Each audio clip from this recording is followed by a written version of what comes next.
श्री राम जय जय राम, श्री राम जय जय राम,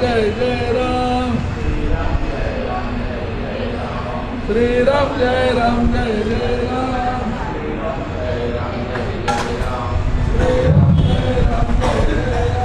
श्री राम जय जय राम,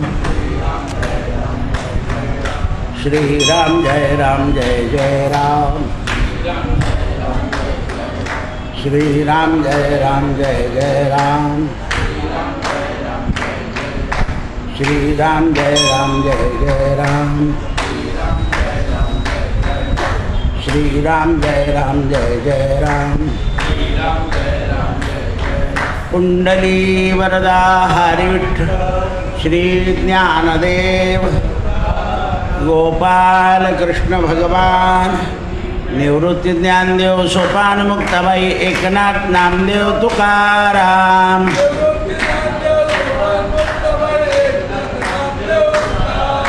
निवृत्ती ज्ञानदेव सोपान मुक्ताबाई एकनाथ नामदेव तुकाराम।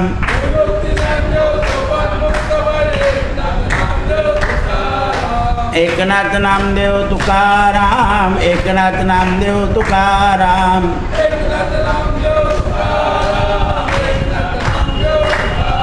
नमः पार्वती पतये सीताकांत जय जय रघुवीर समर्थ। आज शांती पर्वामध्ये पाराशर मुनी जनक राजाला उपदेश करत आहे। राजा, सत्यापासून भ्रष्ट झालेला कोणी मनुष्य त्याची बुद्धी विपरीत होत जाते। मग विपरीत होण्याकरता राजाने काय केलं पाहिजे तर जगाला संयम वाढवला पाहिजे। आता जगाला संयम वाढवायचं म्हणजे नेमकं करायचं काय तर जगाला केंद्रित करायचं। मग कशाने केलं जातं तर चांगले वक्ते, उत्तम संत यांच्या द्वारानं जीवांना संयमी बनवायचं। मनुष्य हा संयमी झाला म्हणजे त्याचा लोभ काम कमी होतो आणि लोभ काम कमी झाला म्हणजे क्रोध उत्पन्न होत नाही आणि क्रोध उत्पन्न झालं नाही की ईर्ष्या, राग, द्वेष, वैर आणि युद्ध हे घडत नाही। कशाने युद्ध घडतं पहा तुम्ही आता वर्तमान स्थितीमध्ये चाललेलं आहे। ईर्ष्या, राग, द्वेष, आमचं नाही ऐकलं तर अमुक करू, तुमचं नाही ऐकलं तर तमुक करू। म्हणून राजा, मानवाचं आयुष्य दुर्लभ आहे। या दुर्लभ आयुष्यामध्ये क्षत्रियानं जरी असं सांगितलं आहे की युद्धामध्ये मारला गेल्यावर तो स्वर्गाला जातो, तरीही सहजासहजी मानवाचा जो हिंसात्मक प्रकार आहे तो व्हायला नको। कशाने होतो हिंसात्मक प्रकार? काम, क्रोध आणि लोभ। म्हणून भगवद्गीता काम, क्रोध, लोभ आणि मोह यांना नरकाची द्वारं सांगते। पुण्यकर्म लोकांमध्ये वाढवलं पाहिजे। पुण्यकर्मानं स्थिती चांगली होते आणि पुण्यकर्मानं मनुष्याचा उत्तम वर्णामध्ये जन्म होत जातो। जसं जसं पुण्य वाढेल तसा तो उत्तम वर्णामध्ये जातो आणि उत्तम वर्णामध्ये गेल्यानंतर तो आणखी तशी प्रजा निर्माण करतो उत्तम। म्हणून पापी लोक जगामध्ये खूप असू शकतात, पण पापाचा उद्धार करणारे, पापाचा नाश करणारे लोक मात्र कमी असतात। म्हणून नेहमी दुःसंगतीचा नाश करणारा समाज घडव। म्हणून जनक राजाच्या राज्यामध्ये सगळे सज्ञान होते। पापाचं फळ कष्टप्रद आहे हे लोकांना समजून सांग। आत्मा आणि अनात्मा याच्यामधली आत्मबुद्धी जागृत कर. ज्याप्रमाणे असलेला वास्तू काही दिवसाने त्याला आपल्याला रंगरंगोटी करावी लागते. रंगरंगोटी केली म्हणजे पुन्हा तो वास्तू आपल्याला आनंददायी वाटतो. तसं माणसांना मधून मधून सत्य, दया, दान आणि तप याचं श्रवण घडवलं. आज बघा तुम्ही, सत्य, दया, दान आणि तप याचं कोणाला काही श्रवणच नाही. जरी सांगणारे असले तरी ऐकणारे नाही आहे. ऐकणाऱ्यांना त्याच्यात गाणे, पेटी, तबला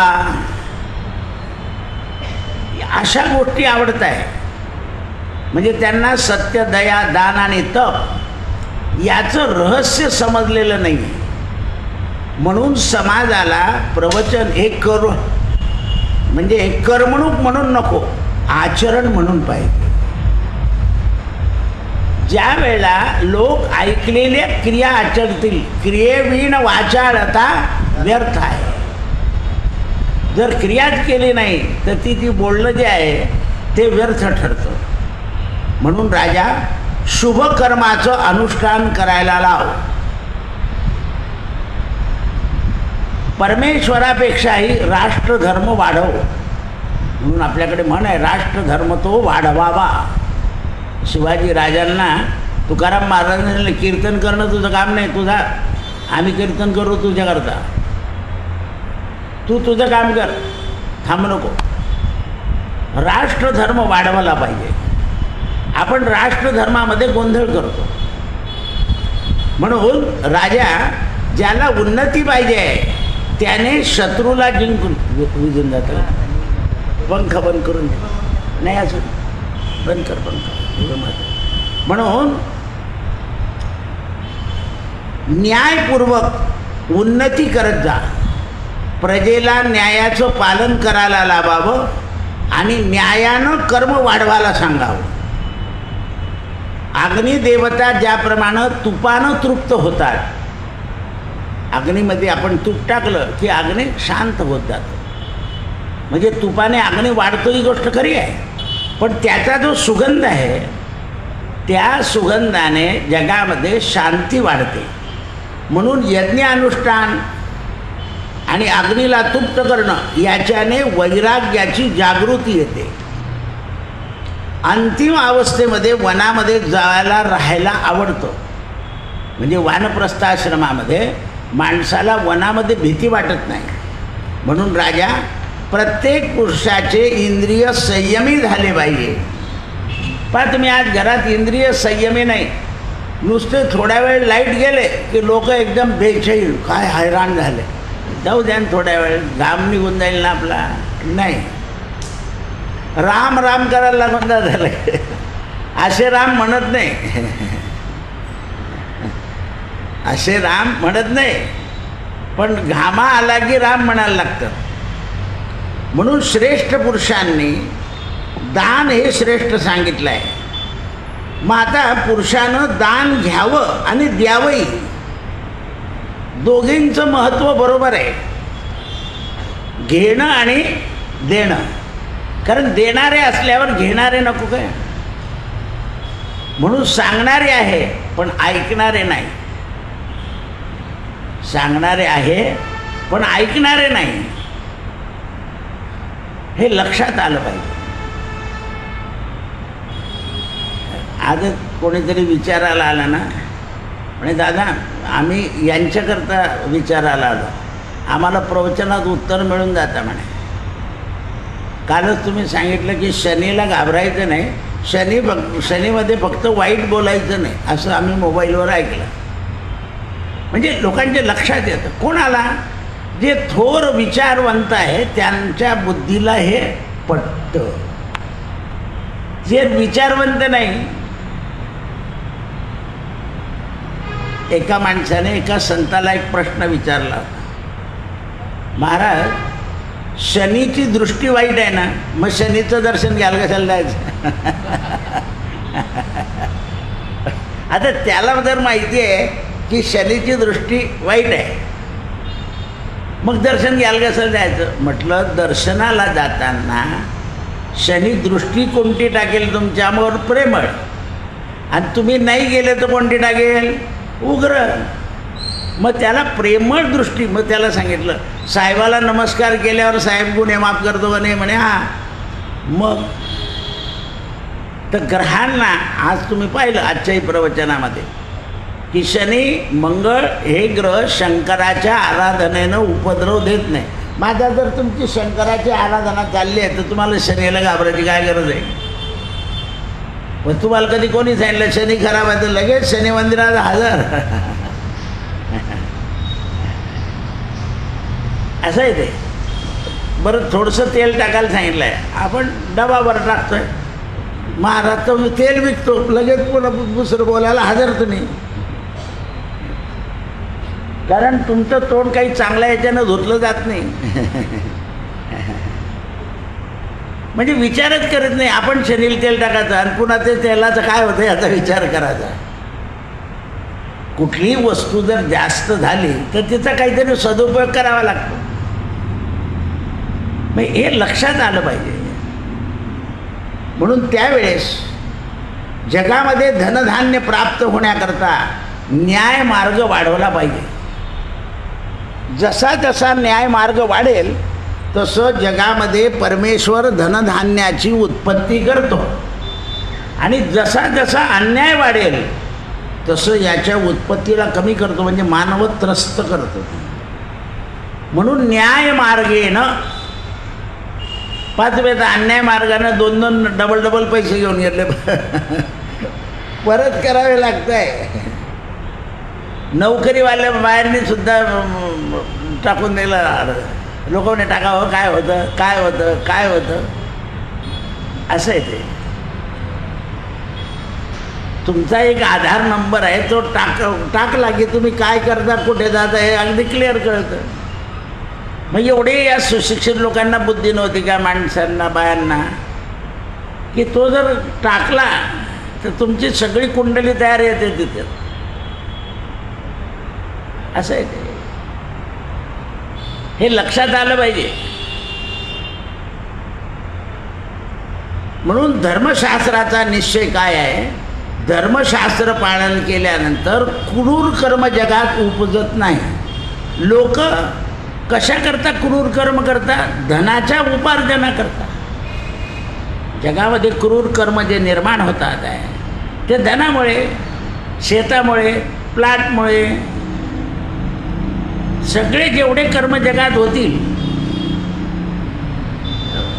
म्हणजे 500 स्क्वेअर फूटचा फ्लॅट तुम्हाला देऊ, 450 बांधता. असं आहे. पूर्वी तरी 1.5 फुटाची भिंत होती, आता तर 1 मीटरची भिंत आहे. असं आहे. प्रत्येकातून जरी 50 इंच जमीन मारली तर 22 फ्लॅट आहे, किती जमा होईल ती? मग असा अन्याय होतो. आपण ज्या वस्तू लिहून दिल्या आहेत ते वापरतो तर त्या वापरल्या पाहिजे ना त्याच्यामध्ये. हल्ली लोक तसं करत नाही, सांगतं तसं करतच नाही. आणि आपले पैसे त्यांच्याकडे जमा होतात, घेतल्याशिवाय आपल्याला गत्यंतर राहत नाही. मग असं अनेक लोकांना फासलं की कुठेतरी त्याचा फासा चुकतो आणि मग तो 8-10 वर्ष कारागृहात बसतो. कारण तो अन्याय मार्ग आहे ना. अन्याय मार्ग हा नेहमी विघ्न आणतो. म्हणून राजा परमेश्वर जगामध्ये सगळ्या जीवांचं लालन पालन करत असतो. म्हणून आपण आपल्याकडे आलेल्या अतिथीला थंड गरम ज्या ऋतूप्रमाणे असेल त्या ऋतूप्रमाणे जल देतो. अति थंडी असेल तर साधं पाणी देतो, उन्हाळा असेल तर गार पाणी देतो. ज्याप्रमाणे आपण देतो त्याचप्रमाणे परमेश्वर लोकांच्या आचरणानं देतो. तसं धनाचं सुद्धा आहे. आपलं ज्याप्रमाणे योग्यता असेल त्याचप्रमाणे ईश्वर आपल्याला धनाची सुद्धा हे करतो. आता अन्याय मार्गाने कमवणाऱ्यांकडे तुम्ही पाहत असतात म्हणून तुम्हाला असं वाटतं ते सुखी आहे. त्यांचे विचार न्यायाचे नाही म्हणून त्यांना ते सुख वाटतं, पण केव्हा न केव्हा त्याचं दुःख त्यांना भोगावं लागतंच. म्हणून वेदामध्ये स्वाध्याय सांगितलं आहे. ऋषी लोकांनी यज्ञ अनुष्ठान करून श्रद्धेनं पितरांचं स्वागत केलं आहे, त्यांचा सत्कार केला आहे. ऋषी लोकांनी फळं देऊ घातले वडिलांच्या नावाने, जेवण नाही दिलं आहे, कारण ते फळं खात होते म्हणून त्यांनी फळं दिले. तरी देव त्यांच्यावर प्रसन्न झाला, त्यांची बुद्धी चांगली राहिली, त्यांची बुद्धी चांगली राहिली. आता बा काही लोक येताना किंवा माझे पती गेले, मला मुलगा नाही, मग आता माझ्या घरी महालक्ष्मी आहे, मी काय करू? कारण माणूस काय म्हणतो, जरी काही नसलं तर आपल्या हयातीतला देव कशाला टाकावा. त्यांना आम्हाला सांगावं लागतं की तुम्ही आदल्या दिवशी महालक्ष्मी देवळात आणून ठेवा, आम्ही त्यांची पूजा करू, तुम्ही दूध केळं आणून द्या, आम्ही त्याचं पाणी फिरवून देऊ, तुम्ही प्रसाद खाऊन घ्या, शेवटच्या दिवशी महालक्ष्मी परत घरी घेऊन जा. करण्याची ज्यांची इच्छा आहे त्यांना उपाय सांगावा, ज्यांची करण्याचीच इच्छा नाही त्यांना सांगावं लागतं महालक्ष्मी कोणालाही देऊन टाक. द्यायला 100 लोक तयार आहे, पण करायला आणि करून घ्यायला कोणी तयार नाही. कारण तुम्हाला आज धर्म टिकवण्याकरता पर्याय सांगितलावे लागतात. पर्यायाशिवाय धर्म टिकणार नाही. कारण काल विचित्र आहे,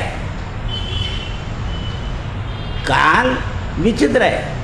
आता एकटं कुटुंब घरात आहे, म्हातारी 70-80 वर्षाचे, त्यांना बाजार करताना केळीचे काम आणणं सुद्धा अवघड होतं. आज हरियाणामध्ये एक गोष्ट घडली आहे. ॲक्सिडेंटमध्ये बाई मरण पावली, दुसऱ्याने ठोस मारलं.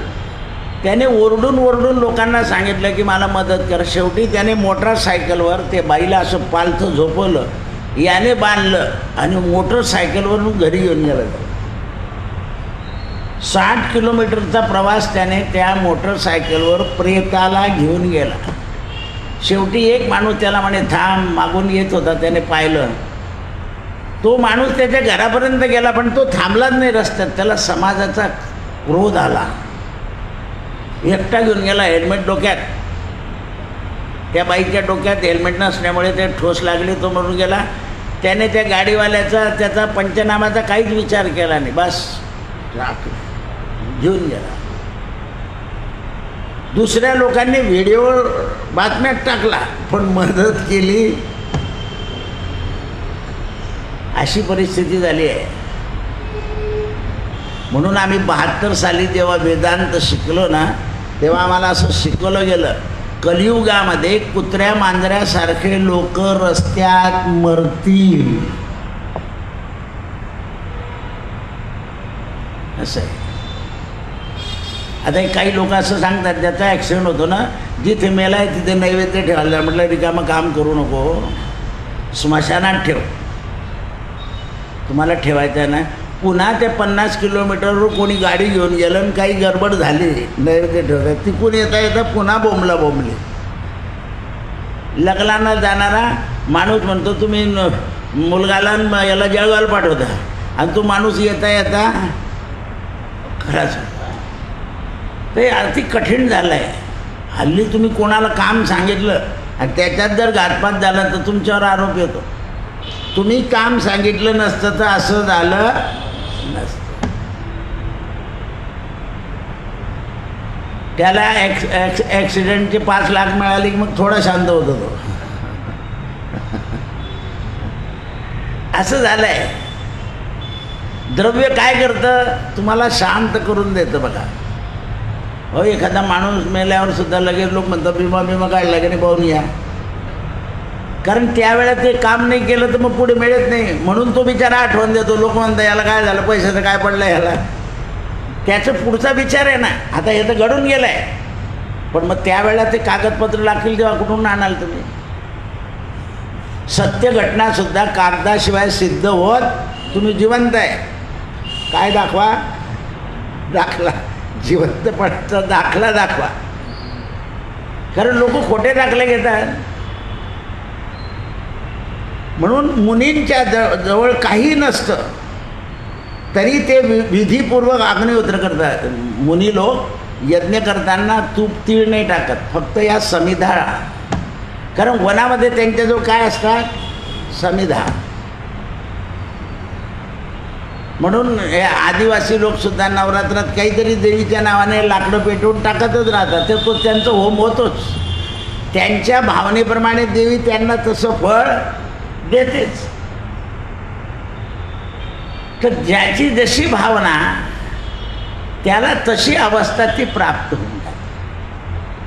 म्हणून हे जनक राजा, नारद, पर्वत, कक्षीवान, जमदग्नी, परशुराम, आत्मज्ञानी वशिष्ठ, जामदग्नी, विश्वामित्र, अत्री, भारद्वाज, कुंडलदार, शतधर्मा हे एकाग्र चित्तानं वेदाच्या रुचीनं देवाचं स्तवन करतात. हा सुद्धा त्यांना यज्ञच घडतो. म्हणून भागवतामध्ये पहिल्या याच्यात सांगितलं वाग यज्ञम करिष्यामी. आता आपला रोज काय आहे?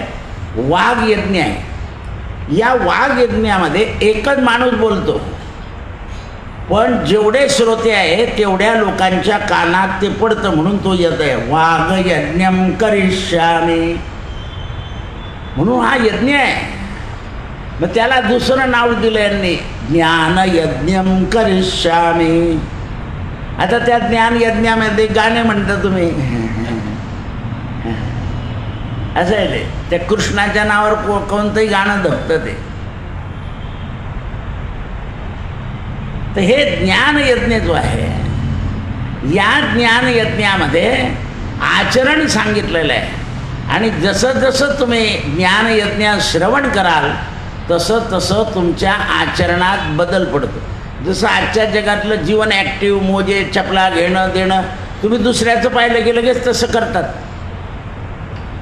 म्हणजे लगेच कानटोपी घालतात हिवाळ्यात, पण बाया मंगळसूत्रवरती करूनच फिरतात. ते काही आत टाकून फिरत नाही. आणि गेल्यावर विचारायला येतं आता ते धन आहे ते, तर त्याला झाकायला काय हरकत आहे? म्हणजे पुण्याला मागे ज्या बसमध्ये स्त्रियांना लेडीज पोलीसने मंगळसूत्र कसं दाखावं याचं प्रॅक्टिकल दाखवलेलं होतं. म्हणजे आता का तुम्हाला सगळं पाहून करता येतं आणि फक्त प्रवास करताना अंगावर व्यवस्थित झाकून नाही जाता येत का? पण तेही सरकारने शिकवायचं. अशी आपली सुशिक्षित प्रजा आहे.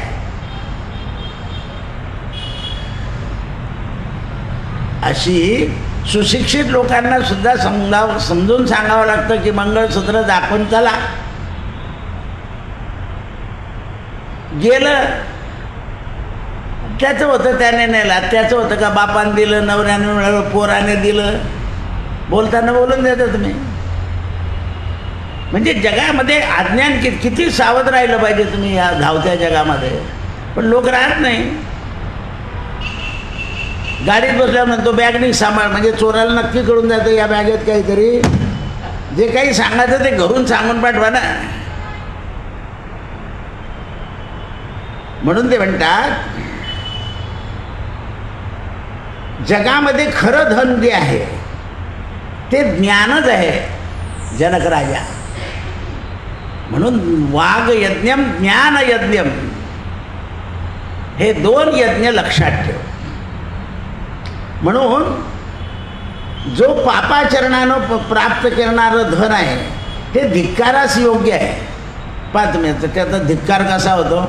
नातेवाईक म्हणतात जाऊ द्या हो, तुम्ही लोकांच्या मानामोडून काय त्याच्याकडे जेवायला जाता, झालं लगेच बोलणार. शेजारी पाजारी म्हणते आम्ही नाही जात, कधी कोणाला हातात नाही, काय खातील त्याच्याकडे. म्हणजे पापाचरणाच्या धनाची लगेच निंदा व्हायला लागून जाते. बिलकुल उघड येते. सतत चालू असते ती. त्याचा धिक्कार होत असतो. लोक तोंडावर बोलत नाही एवढंच. तुम्हाला ऐकायला सुद्धा मिळतं, कोणीतरी सांगतं तुम्हाला. म्हणून त्यावेळेला राजा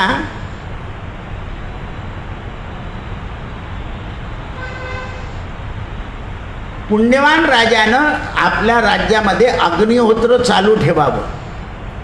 दक्षिणाग्नी, गारपत्य अग्नी असे अग्नीचे नाव आहे. कारण अग्नी चालू असल्याशिवाय ज्ञान हे टिकत नाही. म्हणून सदाचाराचा त्याग होऊ नये. अग्निहोत्र हे सदाचाराचा त्याग करू देत नाही.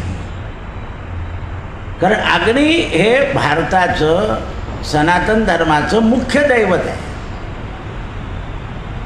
कारण सगळं जग अग्नीपासून उत्पन्न होतं आणि जीवाचं कर्म ज्ञानाग्नीने जळतं. जीवाचं कर्म जे आहे ते ज्ञानरूपी अग्नीनं जळून जातं. म्हणून राजा सगळ्या वर्णांना अग्नी हा प्रिय आहे. म्हणून विद्वान लोक कामनाहीन होऊन प्रेमानं भगवंताची आराधना करतात. म्हणून त्यांना सत्पुरुष असं म्हणतात. जे कामनांचा त्याग करतात त्यांना सत्पुरुष म्हणतात. म्हणून सत्पुरुषाच्या संसर्गानं जगामधलं अज्ञान नष्ट होत असतं. सत्पुरुषांचा जो संसर्ग आहे किंवा संपर्क आहे किंवा संबंध आहे हा काय करतो? अज्ञानाचा नाश. आपण आज चतुर्थी आहे. अज्ञानत्व हरो निबुद्धिमती दे आराध्य मोरेश्वरा चिंता क्लेश दरिद्र दुःख अवघे देशांतरा पाठवी हे रंभा हे गणनायका गजमुखा भक्ता बहुतोषवी. म्हणून विद्यार्थ्यांना गणपतीची आराधना का दिली? तर विद्यार्थी दशेमध्ये आळस आणि प्रमाद उत्पन्न व्हायला नको. आळसाने काय होतं? आलस्यम कार्यनाशाय बुद्धिनाशाय निर्धनम. आता ही ओवी कोणाला नको आहे? आळसानं लोणच्याकडे महिनाभर नाही पाहिलं तर बुरा येऊन जाईल. म्हणून दर रविवारी लोणचं हलवण्याचा नियम घेतला पाहिजे. आमच्याकडे लहराने लोणचं आहे. लोणचं काय झालं? लहराने टाकता येत नाही ती गोष्ट वेगळी आहे. दुसऱ्याकडून टाकून घ्या. पण त्याला हलवणं हे काम तर करावं लागेल ना. पापडाला बुरा काय येतो मधून मधून, त्याला मोकळे केले पाहिजे. सोपी गोष्ट आहे का? पापडाच्या डब्याला एक झॉस लावायचा.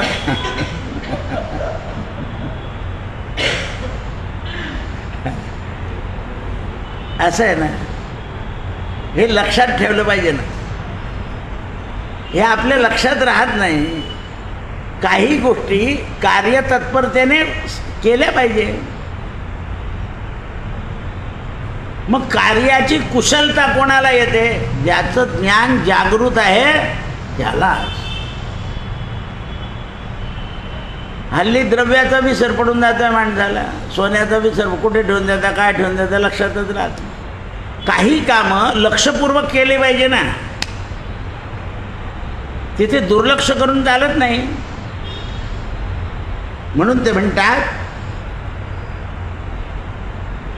मनुष्याचं जीवन अनित्य आहे आणि चंचल आहे. म्हणून विद्वान लोक सुखदुःख दोन्ही अवस्था शुभकर्म समजतात. दुःख आलं की आपल्याला शिक्षा आहे. म्हणजे आपल्याला देवाने काय केलं? ठिकाणावर आणलं. म्हणून शास्त्राचं तत्त्वज्ञान धर्माला धरून चालतं. म्हणून जे लोक धर्म धरून राहतात त्यांना लाभ होतो. आणि म्हणून बुद्धिमान पुरुष हे नेहमी आपल्या हिताच्या गोष्टी सांगतात. पाहता या पाराशर ऋषीने जनक राजाला का सांगितल्या या गोष्टी? कारण राजा आहे. तो सगळ्या प्रजेला नियम घालून चांगलं वागायला लावेल. पण डाव्या बाजूने चालायला सांगितलं ना तर सगळं लोक उजव्या बाजूने सुद्धा मध्ये घुस ॲक्चुअली सध्या निघायचं आहे. आणि नाही ना, घोटाळा होऊन जाईल. एवढ्याच वेगाने चला, यंत्र कंट्रोल करता येतं. अतिवेग असेल तर कंट्रोल होत नाही. मग हे ज्ञान आहे ना. बरं, हे सगळं शिकवलं जातं, पण आपण करून घेऊ. एखाद्या वेळा नाही होतो, घातपात होतो. म्हणून ते म्हणतात, प्रति दिवशी राजा विद्वानांचा सत्कार कर आणि विद्वानांना म्हणा समाजाला ज्ञान द्या. विद्वानांचा जसा जसा आदर समाजात वाढेल त्याप्रमाणे. पहा तुम्ही, अग्रलेख लिहिता लोक. कोण अग्रलेख वाचतं? त्याच्यातल्या पेपरामधल्या त्या गोष्टी वाचतात की याने त्याला उडवलं आणि याने त्याला उडवलं. पण अग्रलेख कोणी वाचत? विद्वान लोक नेहमी लिहितं, वस्तुस्थिती लिहितात ते, की आता काय झालेलं आहे आणि याचे परिणाम काय होतील असं लिहितात ते. पण कोणी वाचत नाही. त्यांना फक्त एकच समाधान असलं, आपलं पेपरात आलं बस, एवढंच. लोक वाचत नाही अग्रलेख. त्याच्यामध्ये बरोबर वर्तमान स्थितीतली वस्तुस्थिती वर्णन केलेली असते, कारण त्यांचा दृष्टिकोन पुढचा असतो. पण आपल्याला या महाराष्ट्राचा घोटाळा करता केंद्रीय एकच मंत्री बोलला होता, हे टिकणारं नाही, याच्याने फायदा होणार नाही. तेव्हा सगळे काय म्हणे, त्यांना काय समजतं? त्यांचं काम रोड करणं आहे. पण शब्द वापरून दिला होता त्याने, हे बरोबर नाही असं आहे. हे जेव्हा समजेल आपल्याला की विद्वान लोक पुढची दृष्टी ठेवतात, म्हणून आपल्याकडे मोठा खर्च झाला की आपण जरा काटकसर करायला, लाईट बिल अमुक डमुक, दूध जरा 2 शेराच्या ऐवजी 1.5 शेर घ्या, म्हणजे अर्धा किलोचे पैसे वाचवा. का छातीवर न्यायचं आहे का असं म्हणून चालणार नाही. असं म्हणून नाही चालणार. समजा आपल्याकडे काटकसर आहे, मग नाही आपल्याला दिवसभर दिवा जाळता येत तर थोडंसंच जाळायचा. आलं का चांगला काळ तर मग दिवसभर जाळ. नाही, देवाला जाळलं की देव देतो, काम केल्याशिवाय देव दे. हे जर भाबडेपणा जो आहे ना, हा कमी केला पाहिजे. भाबडेपणाने देव मिळत नाही, देव भावनेनं मिळतो. म्हणून मना पावना भावना राघवाची. आणि त्याच्यावर आणखीन एक उपाय सांगितलं, जनी निंदते सर्व सोडवणे द्यावे आणि जनी वंद्यते सर्व भावे करावे. जग ज्या गोष्टीची निंदा करतो त्या गोष्टी कमीच करायच्या आणि ज्या वंद्य गोष्टी आहेत तेवढ्याच करायच्या. म्हणून त्यावेळा ब्राह्मण क्षत्रियानं युद्ध जिंकायचं आणि घरातल्या कर्त्या माणसानं घरातलं युद्ध जिंकायचं, म्हणजे युद्ध नाही होऊ द्यायचं. घरामध्ये कशामुळे युद्ध होतं माहिती आहे का? एकाला काम जास्त पडलं आणि दुसऱ्याने केलंच नाही की युद्ध सुरू होतं. एकाला कमी दिलं आणि दुसऱ्याला जास्ती दिलं की युद्ध होतं. लहान मुलाला सुद्धा तू त्याला जास्ती तूप टाकलं युद्ध होतं. म्हणजे आईला सांगत, हे पाय रे तुला टाकते, हे पाय रे तुला टाकते, असं बोललं तर युद्ध होणार नाही. लहान मुलं करतातच भानगड. काही लोक विचारून, दादा हे अशीच कटकट करतात, समजून जा. या बाईला समजवता येत नाही मुलांना. मग कोणी म्हणतं तुमच्या घरात कोणीतरी दोरा फेकला, कोणी निंबू फेकला, मग या सगळ्या गोष्टी सुरू होऊन जायचं. मग मलाही सांगावं लागतं, बेलावा उतरवून फेकून दे. हां, फरक पडला. हे असे असतात काळे विरावे. आतूनही काळे, वरतूनही काळे, आडनावही काळे. तर तुम्ही दुराग्रह होतो घरामध्ये. म्हणून माणसाने दुराग्रह मोकळा करायचा. नाही, मी असं याच्या हेतूने सांगितलेलं नाही आहे. हे कोणी करत नाही तुम्हाला. म्हणजे देवावर विश्वास नाही. मारुती राय, नासे रोग हरे सब पीडा, जपत निरंतर हनुमत बीरा, या मंत्रावर विश्वास नाही. आणि त्याचं शेंदूर काढून आनंद कपाळी लावून घेते, त्या शेंदुरावर विश्वास. आता तो त्याचं ती प्रार्थना केली ना आपण, तो देईल ना. बलबुद्धी दाता, बलही देता आणि बुद्धी देता. मी पण त्यांना घरात ठेवायचं नाही, कारण पोरांचे लग्न होतं नाही तर काढला मारुती बाहेर. पाय त्या कोणाला तरी विठ्ठलाची मला दाखवली होती त्यांनी, विठ्ठलाची मूर्ती मिळाली. आता त्याचं खालचं सीट निघून गेलं. मी म्हटलं राहू द्या घरात, त्याचं काय, त्या इकडे नाही म्हटलं तर त्या झाडाच्या खाली ठेवून गेलं देवीच्या मागे. असं अज्ञान लोक असतं. म्हणजे प्रवचन ऐकूनही उपयोग होत नाही. मग सरळ तलावात टाकून द्यायला काय झालं होतं, तापीत टाकून द्यायचं. बेवारस देवसुद्धा बेवारस. आता त्या झाडाजवळ कुत्रं जाईल, मांजर जाईल, ते देवावर विधी करेल, असं आहे. हे लक्षात नाही येत आपल्याला. तरी मी इथे लिहून ठेवलं आहे, देवांची विधी कधी पत्ता आहे तिथे पाठवून द्या तुम्ही, लावला आहे बोर्ड. म्हणजे जगात विद्वान लोक किती काम करतात बा, की देवाची विटंबना होते आहे, ते देव आमच्याकडे पोस्टाने रवाना करून द्या, आम्ही त्याची व्यवस्थित विल्हेवाट करू. कारण हे तांबं पितळसुद्धा हे नदीमध्ये टाकून त्याचा काही उपयोग नाही होत. नदीमध्ये कोणतं मातीचाच देव गेला पाहिजे. प्लॅस्टर ऑफ पॅरिससुद्धा जात नाही समुद्रात, असं आहे ते. मग त्याची विधी माहिती नाही ना आपल्याला. आता हा गणपती, याच्या मागे एक चक्र होतं. आता चक्र लावायचं म्हणजे छिद्र पाडावं लागेल. नाही मग त्याला छिद्र आहे. आता ते चक्राकरता ते छिद्र लागलं ना, कारण ते काही धातू आहे, तो धातूला असं चिटकवता नाही येत. ते तर त्या माणसाने आणून ठेवून दिला मंदिरामध्ये, असं आहे ते. ज्याप्रमाणे आईवडील नको असले की वृद्धाश्रमात टाका, तसे देव कोणी पिंपळाजवळ ठेवून जातं, कोणी तुळशीजवळ ठेवून जातं. आता तो पिंपळ राबवणार नाही तुम्हाला, ते ठेवणारा ठेवतो तेवढ्यात तो मुंगळा किंवा तिथे ती गांधील माशी त्याला चावते. मग तो सांगायला येतो मला, म्हटलं का तिथली गांधील माशी चावते. म्हटलं तू का बरं गेला होता? म्हणजे मी ते जुने देव ठेवले म्हणूनच चावले म्हटलं ते तुला. असं आहे ते, विचारत नाही ना. म्हणून ते म्हणतात की प्रतिग्रह घेतल्यानंतर ज्याप्रमाणे ब्राह्मण हा आशीर्वाद देतो, त्याप्रमाणे युद्ध जिंकल्यावर सुद्धा क्षत्रिय आशीर्वाद देतो. पहा तुम्हाला आता किती दिवसाने, म्हणजे 100 दिवसाने आपल्या वायुसेनेने सांगितलं तुम्हाला आम्ही काय केलं. म्हणजे इतक्या दिवस बोलले नव्हते ते.